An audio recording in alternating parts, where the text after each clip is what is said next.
अस्सलामु अलैकुम। आज की वीडियो लंदन शहर के मशहूर बिग बैन के बारे में है।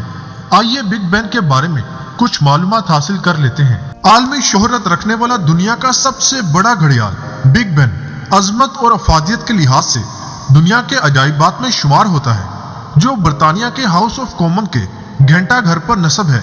बिग बैन उस घंटा घर या घड़ी की आवाज से मंसूब है जो लंदन वालों को उस दौर में भी सुकून और इत्मीनान का दर्स देती थी जब नाजी जर्मनी की फौजें दूसरी जंग अजीम में लंदन की ईंट से ईंट बजा रही थी और लंदन वाले सुरंगों और जेरे जमीन इमारतों में पनाह लिए हुए थे। इस घड़ियाल को उस आलमी जंग के दौरान लंदन पर की जाने वाली लामुतनाही बमबारी के दौरान भी कुछ ज्यादा नुकसान नहीं हुआ था।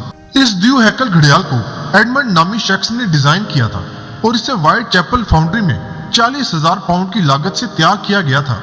मौजूदा घंटी का वजन 15.5 टन है। घड़ियाल के चेहरे या डायल का कतर 23 फुट है, जबकि घंटे और मिनट की सुइयों की लंबाई 9 फुट और 14 फुट है। घंटा घर के मीनार की ऊंचाई 320 फुट है।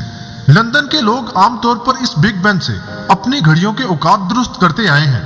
इसे रात भर रोशन रखा जाता है और 1963 में इसके मुतालिक ये इंकिशाफ हुआ था कि ये एक तरफ से 15 इंच के करीब झुक गया है। बिग बैन की आवाज BBC से दुनिया भर में सुनी जाती रही है। मुझे उम्मीद है कि आपको ये वीडियो पसंद आई होगी। ऐसी ही वीडियोस देखने के लिए इस चैनल और दुनिया की सैर.com के साथ जुड़े रहें। अगली वीडियो के साथ मिलते हैं, तब तक के लिए अल्लाह हाफिज।